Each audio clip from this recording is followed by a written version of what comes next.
Presented by Amrita Music.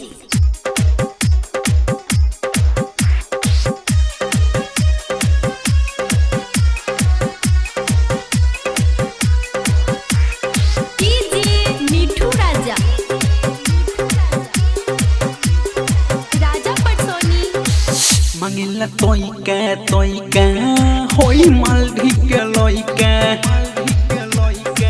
Mangila toika hoi bhasar ke loika Ayu bangalo se nache nota le lo no noika suno na Mangila toika hoi maldi ke loika Mangila toika hoi bhasar ke loika Alu bangalo se nache nota le lo no noika suno na Mangila toika hoi maldi ke loika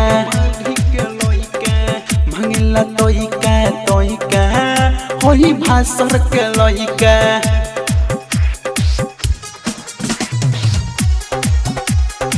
आप सुन रहे हैं Amrita music की शानदार प्रस्तुति।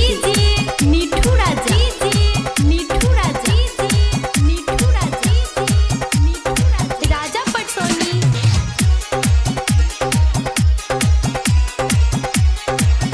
तोहरा के कजरबा सुनन जब मारे लू नजरबा सुनन कहतानी ये गोरी बच के जइबू न घरबा तोहरा के कजरबा सुनन जब मारे लू नजरबा सुनन कहतानी ये गोरी बच के जइबू न घरबा तोहर जवानी के देखी लइका पूछे होई का सुनो ना मांगेला तोइका होई भाड़ा पर के लइका मांगेला तोइका विश्वनाथपुर के लइका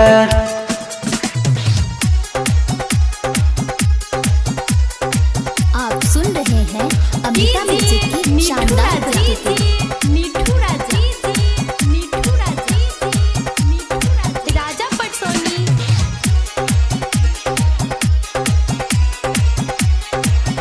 कहतानी ये गोरी सुनन लौके आगे से ढूंढी देखन आजा राजेश को सोलो अकेला अवधेश न छोड़ी सुनन कहतानी ये गोरी सुनन लौके आगे से ढूंढी देखन आज भरत विकास यादव गोपाल न छोड़ी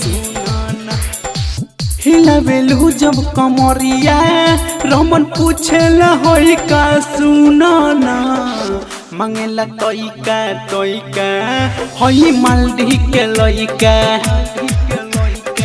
मांगेला तोइका होई भासर के लइका।